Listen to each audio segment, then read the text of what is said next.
Dan Coughlin could get a seat at any bar or press box. He flourished in both because that's where the stories were. The St. Edward graduate was one of the city's greatest writers and storytellers. Sometimes he was the story.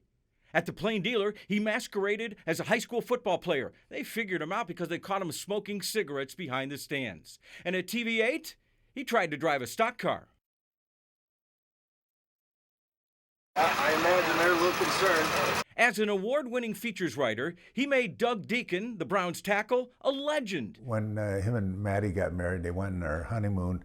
I decided to redecorate their house. I put some, mirrors on the ceiling in the bedroom, and I put some goldfish in the bathtub. Didn't know the bathtub leaked, so by the time Danny got home, it wasn't a pretty sight. Danny was our beloved commissioner of Friday Night Touchdown. Friday Night Touchdown, though, had to be, to me, it was one of the most fun things I've ever done in my career. And Danny made it fun. Like every Friday, it meant so much to him. He did it Friday. He did it Friday night at 86 years old.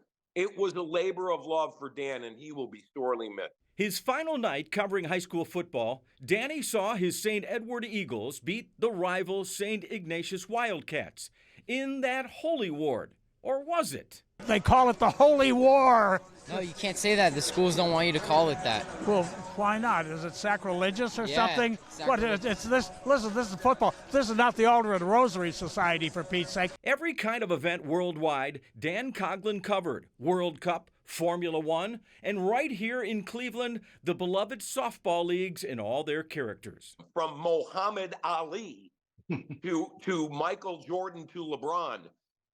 Danny knew them all. He worked with them all. He had a legendary career, but he had a legendary life. Even though he's gone, the legend of Dan will live on forever. He was talented and he was colorful. I mean, and it wasn't, just nuts and bolts. It was the whole package. And in an era now where I don't think the ball players trust the media, or the media, don't know about the ball players. Danny and I were drinking buddies first, and sports writer and player second. Danny's beloved wife, Maddie, passed away in 2022. He was 86. So long, old friend. John Telich, Fox 8 News, Cleveland.